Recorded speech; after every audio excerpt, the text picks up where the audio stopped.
Ancient wisdom warmly greets you, dear audience and friends. This is the first time I'm sharing about how to communicate and integrate into society, just like my previous content, entirely practical matters, especially for young people just stepping into life, things you should all know. Many people have been struggling in society for years and still haven't achieved anything, or they believe they haven't achieved anything. We admire those who succeed in society, admire the wealthy, and alongside admiring every luxury car that speeds by, we often think, how strange, why am I struggling so poorly like this? Yes, why am I struggling so poorly? That guy in my class who wasn't even as good as me, why is he thriving now? Let go of that envious gaze, and let me show you how to navigate society. This content is meant for those who are struggling in society, those who work tirelessly but earn little, have low status, endure many hurts, see no way forward, have no one to back them up, face a bleak future, and lack clear goals. I know your life is very busy, yet what I'm about to say isn't easy to grasp, especially hard to master. If you only listen once, my advice is to watch until the end, listen repeatedly, when you're free or doing household chores. Please share and save this playlist for your convenience. I'm certain, in just a few short months, your mindset will grow tremendously, reaching a new height. This content is divided into 3 parts. Part 1. Making friends and positioning yourself. Part 2. Marriage and career orientation. Part 3. Working methods and the art of gift giving. Today, I'll talk about Part 1 first. Making friends is a basic requirement when navigating society. A person's life cannot be lonely for 100 years. You always need friends. If you want to be an ordinary citizen, just follow the law, then make friends as you please. Befriend those you want, dismiss those you don't. But if you want to build a name in society, you must be selective in making friends, with clear purposes in mind. For ordinary people, your network should include at least 1 doctor, 1 lawyer, 1 minor official, 1 teacher, and 1 tough guy. Why do I say this?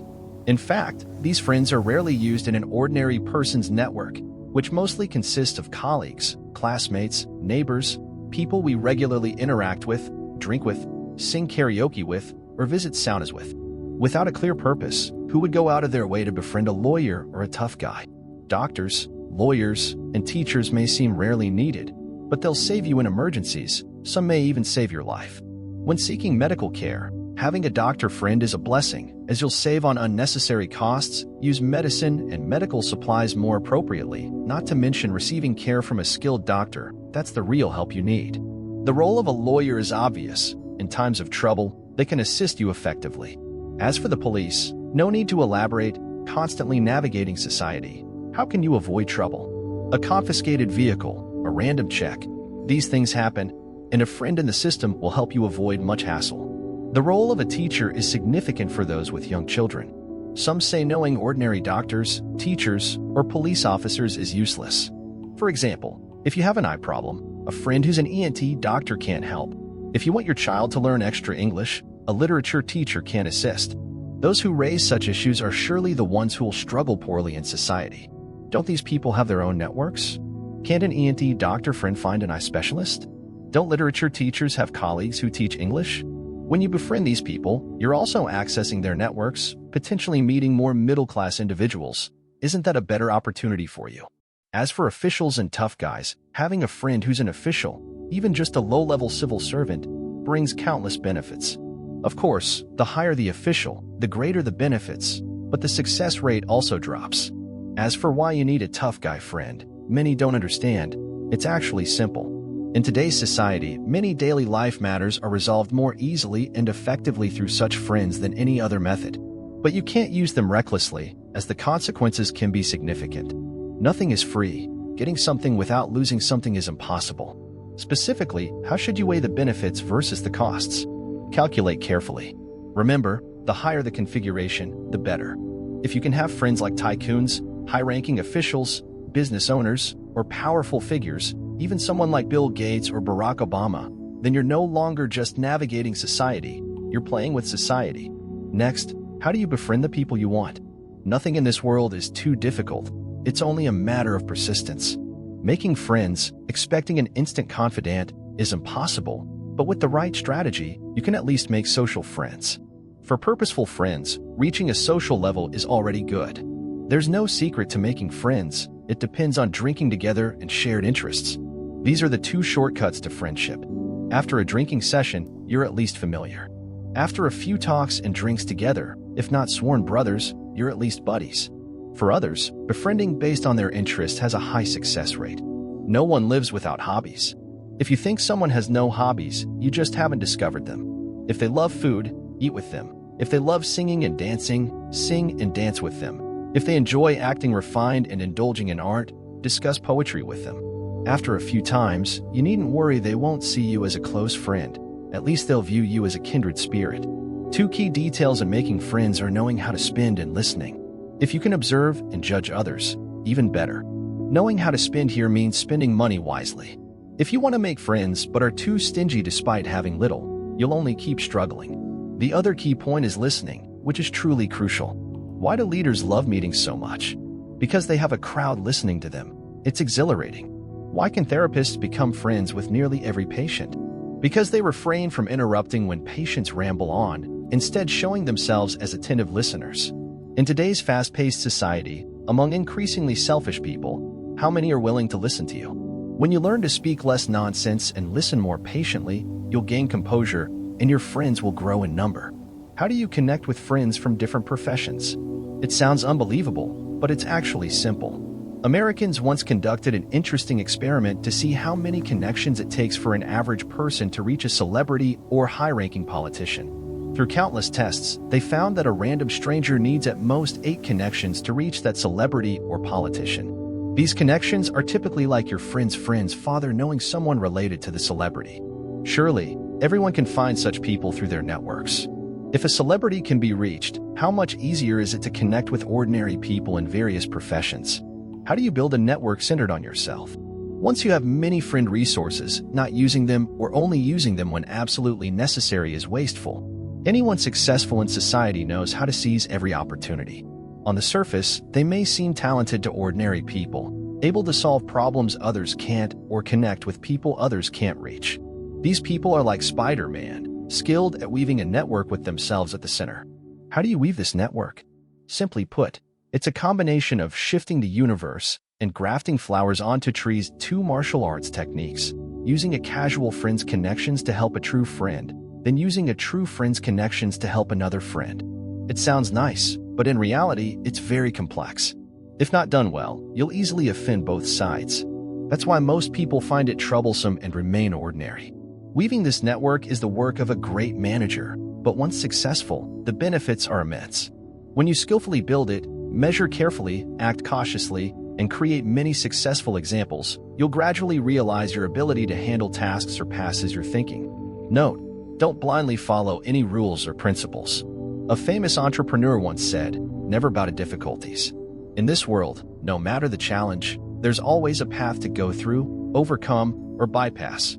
I love this saying and have solved many seemingly insurmountable problems, yet always found a way, through, over, or around.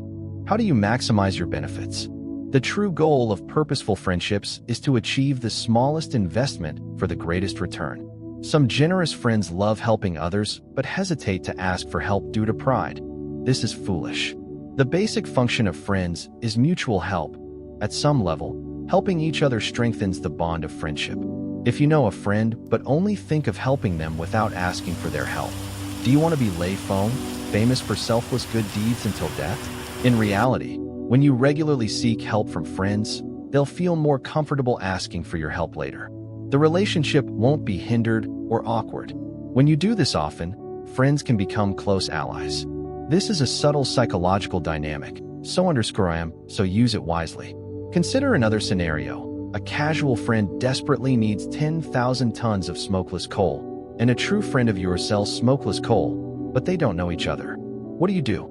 Some might say, just introduce them, right? Congratulations, you're half right. The correct approach is to emphasize the difficulties to the casual friend, but show you'll try your best to help.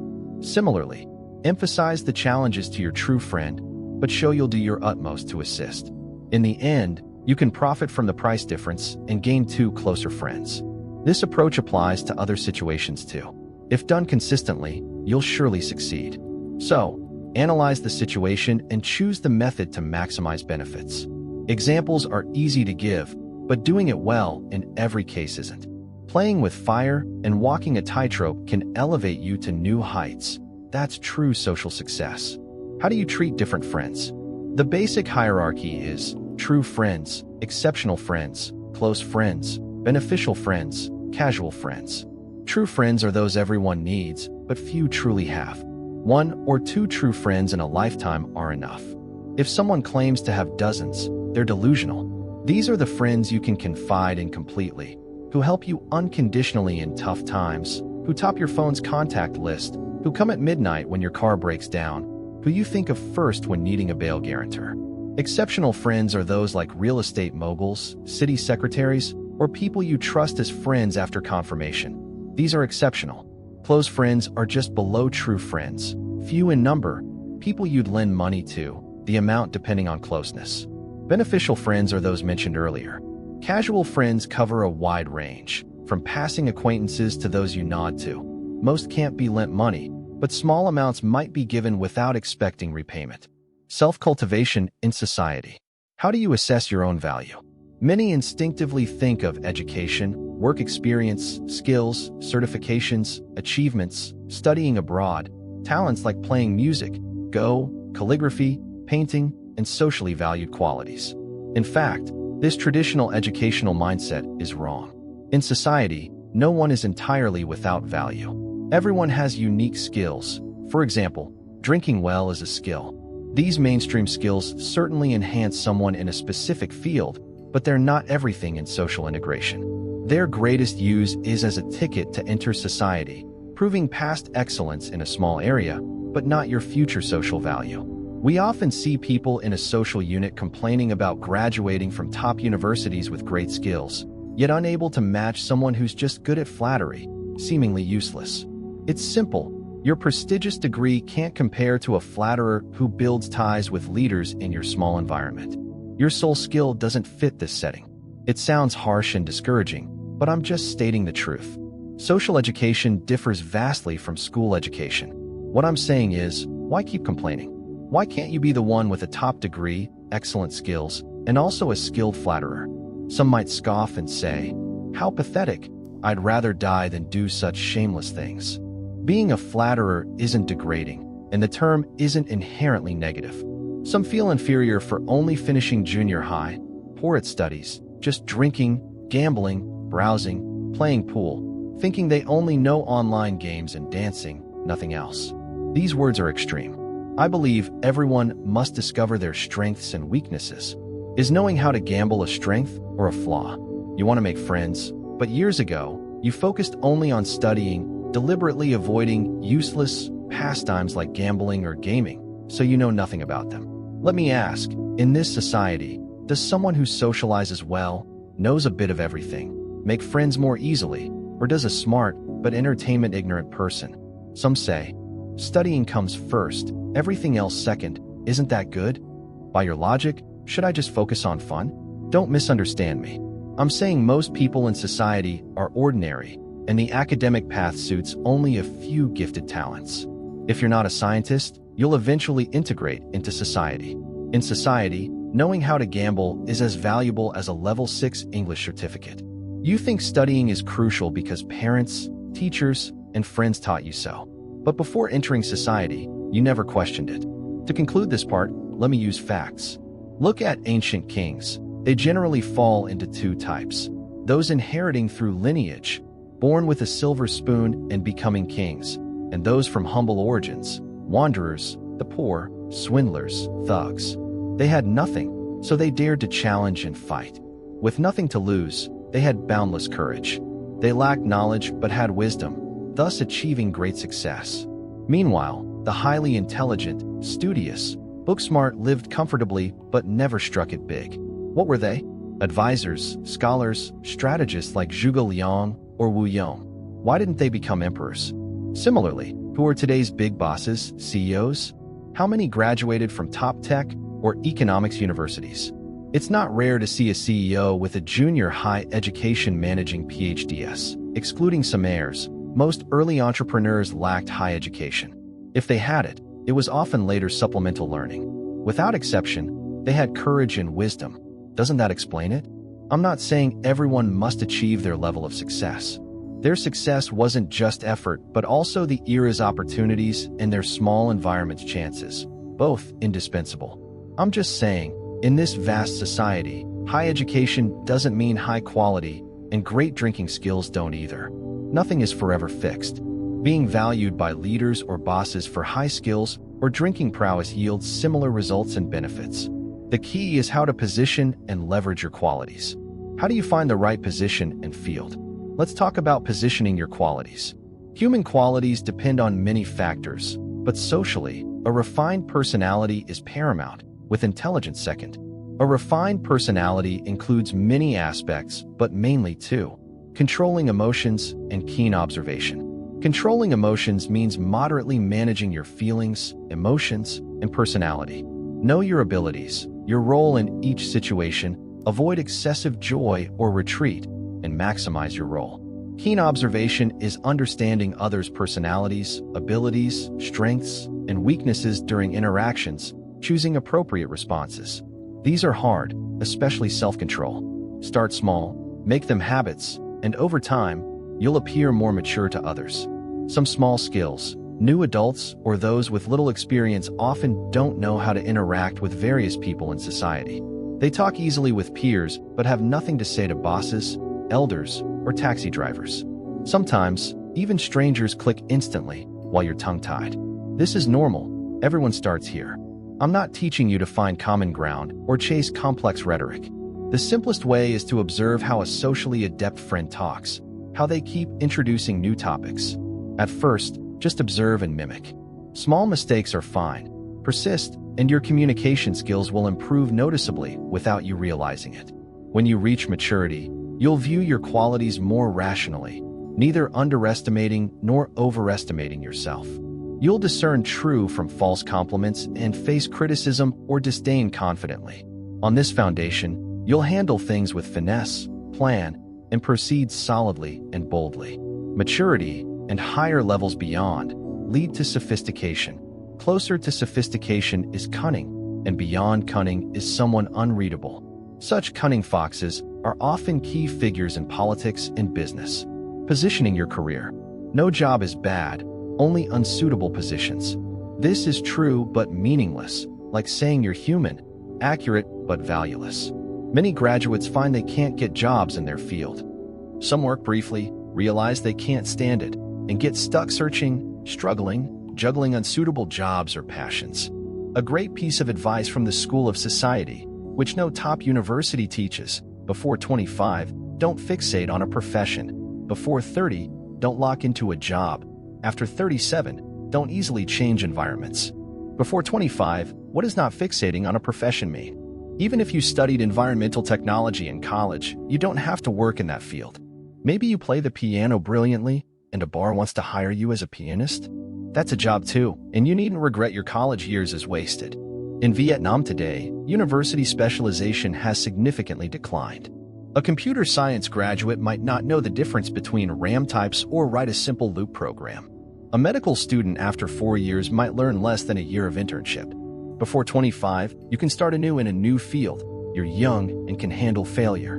Before 30, what does not locking into a job mean? You need a clear profession, like real estate sales, teaching, or public speaking, as these require time and effort to master. However, the workplace and hours don't need to be fixed. You can change jobs after careful thought until you find a company, organization, or team you're satisfied with. You're not too young, but you have few burdens, so you can dare to try. After 37, what does not easily changing environments mean? By 37, barring major upheavals, your life path is mostly set. I believe you've gained some reputation and status in your field. Most importantly, your family is stable, with children born, aging parents, and you becoming the family's pillar. In this context, caution isn't bad. These are general rules for normal situations. Special cases have exceptions. Someone asked me, I have this skill, that ability. What do you think I should do? It's not an easy question. Opportunities vary. A top university graduate might sell pork.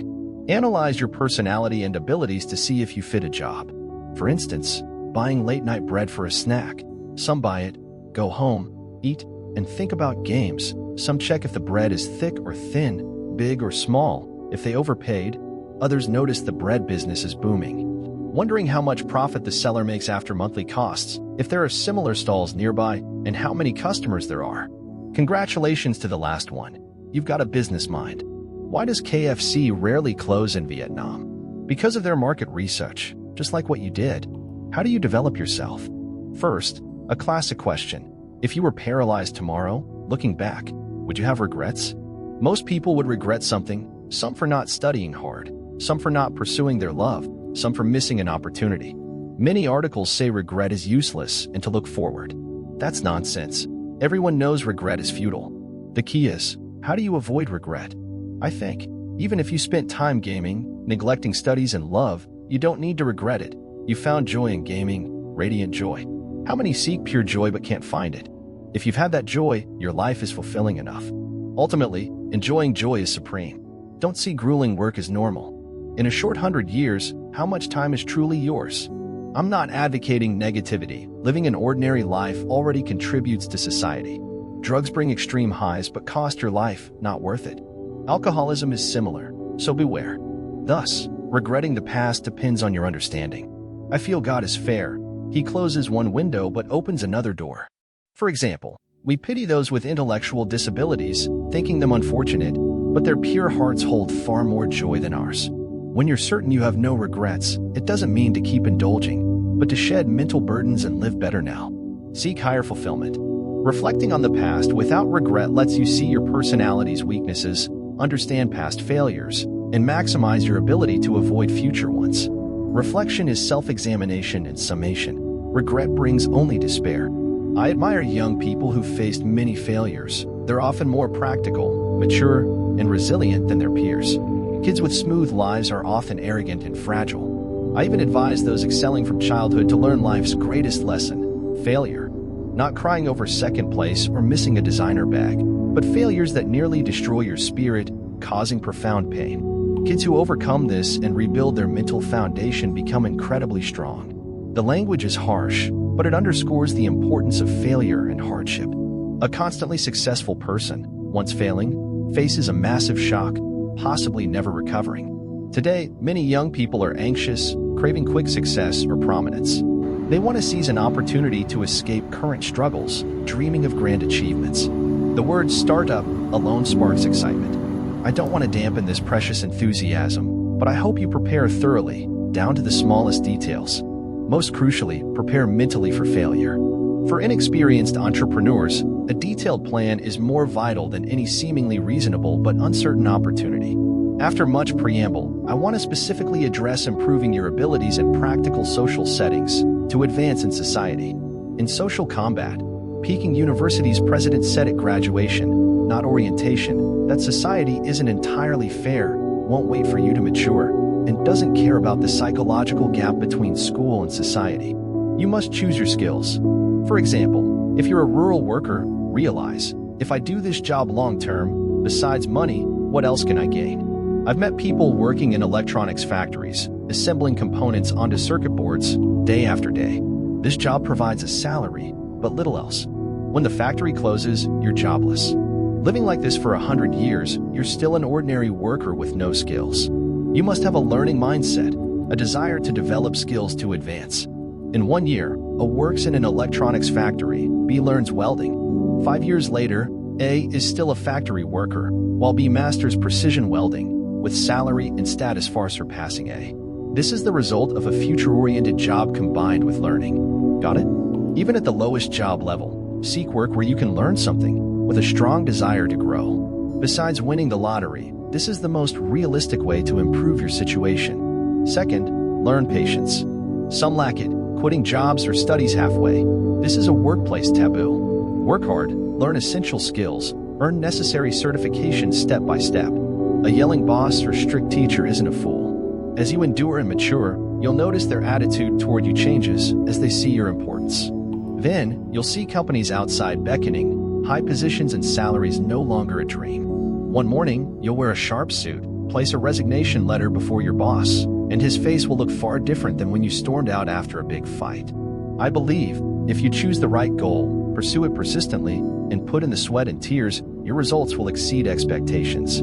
Everything I've said is achievable. Wishing you perseverance and early success.